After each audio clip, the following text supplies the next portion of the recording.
दोस्तों, कोरे से सिर्फ एक चीज सीखने को मिलती है कि जिंदगी में जब दूर का दिखाई देना बंद हो जाए तो एक एक कदम चलते रहिए, रास्ता अपने आप खुल जाएगा। हेलो फ्रेंड्स, जय Shri Krishna, Radhe Radhe. Welcome back to my channel. मेरा नाम है सुनंदा। आज सुनते हैं एक छोटी सी कहानी एक ऐसे राजा की जिसने गलत तरीके से, क्रूरता से अपनी ही जनता का पैसा, धन जवाहरात लूट करके अपना बड़ा सा खजाना बना लिया था। और राजा के सामने चिंता थी कि इस खजाने को कहाँ छुपाया जाए। तो उसने जंगल में सुनसान जगह पर एक तहखाना बनवाया। उसकी चाबी सिर्फ 2 लोगों के पास थी, एक तो वो राजा और दूसरा उसका भरोसेमंद मंत्री। तहखाने का रास्ता राजा और उसका मंत्री सिर्फ 2 लोगों को पता था। राजा को लगता कि अगर मैं नहीं जा पाया तो मंत्री को पीछे से चेक करवा लूंगा कि सब कुछ ठीक है, सब कुछ सुरक्षित है। तो बीच बीच में मंत्री को भेज दिया करता था। कुल मिलाकर के वह जो तहखाना था वो एक तरीके से जन्नत बन गया था, जिसमें बहुत सारा खजाना था, बहुत सारे हीरे जवाहरात थे, ऐसे ऐसे रत्न थे जिनके बारे में शायद दुनिया को मालूम नहीं था। एक बार राजा के मन में आता है कि जाकर के खजाना अब देख करके आता हूँ। तो सुबह सुबह सूर्योदय होने वाला था। उस वक्त राजा घोड़े पर सवार होकर के चुपचाप अपने राजमहल से निकला और जंगल में सुनसान जगह पर जाता है। उसे राजा के पास तो दरवाजे की चाबी थी। अंदर जाकर के अपने रत्नों को देखने लगा। राजा खुद को सिकंदर मानने लगा। उसको लगा कि इस दुनिया में उससे अमीर कोई नहीं। वह हीरों को देखता, रत्नों को देखता, आभूषणों को देखता और इतना बिजी हो गया, खो गया अपनी दुनिया में, अपने ही ख्यालों में था। तभी कोइंसिडेंटली वहाँ से वह मंत्री निकला जिसके पास में उस खजाने की, उस तहखाने की दूसरी चाबी थी। जब उसने देखा कि दरवाजा खुला हुआ है तो वह घबरा गया। मंत्री को लगा कि 1-2 दिन पहले मैंने चेक करने के लिए आया था, शायद मुझसे गलती से दरवाज़ा खुला तो नहीं रह गया। और डर के मारे फटाफट उसने दरवाज़ा बंद कर दिया और वहाँ से चला गया राजमहल की तरफ।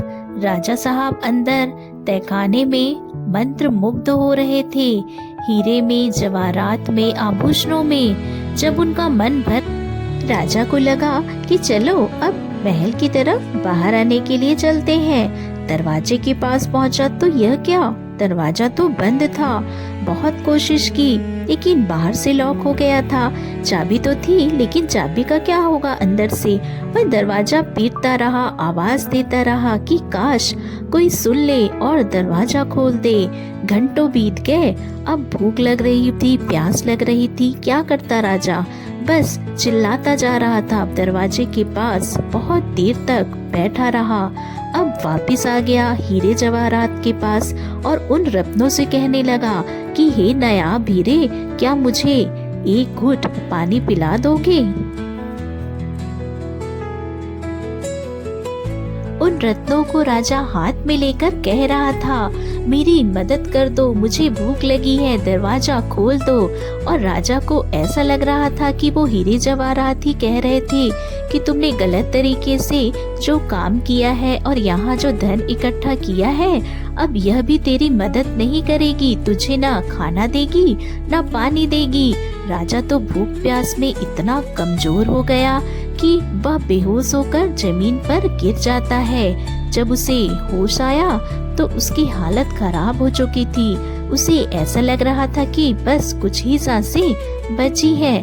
तो राजा ने फटाफट से हीरो का बक्सा था, उसमें से बहुत सारे बाहर निकाले, एक बिस्तर टाइप का बनाया, उस पर लेट गया और दुनिया को मैसेज देना चाहता था। जाते जाते एक संदेश देना चाहता था। उसका मैसेज बड़ा सिंपल था लेकिन लिखने के लिए कुछ था नहीं। तो उसने पत्थर से अपनी उंगली तोड़ ली, खून बहने लगा। खून से दीवार पर कुछ लिख दिया और उसके बाद राजा मर गया। वह जो मंत्री था अपनी सेना के साथ में राजा साहब को खोजने के लिए निकल चुके थे और बहुत दिनों से ढूंढ रहे थे, लेकिन राजा तो मिला नहीं। बहुत कोशिश की, मंत्री के मन में लालच आया। उसने सोचा कि राजा तो पता नहीं कब मिलेगा, हो सकता है शिकार किसी वजह से मौत हो गई हो, किसी ने शिकार कर लिया हो। तो ये उल्टे सीधे ख्याल उसके मन में आ रहे थे।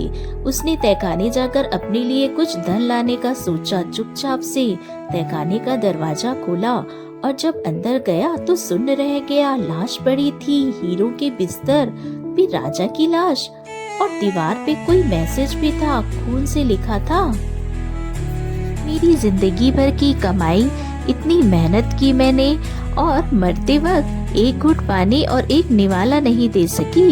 एक छोटी सी कहानी जो बहुत बड़ी बात। हम सभी को मालूम है बचपन से कि हम अपने साथ कुछ नहीं लेकर जाने वाले, ना कुछ लेकर आए थे।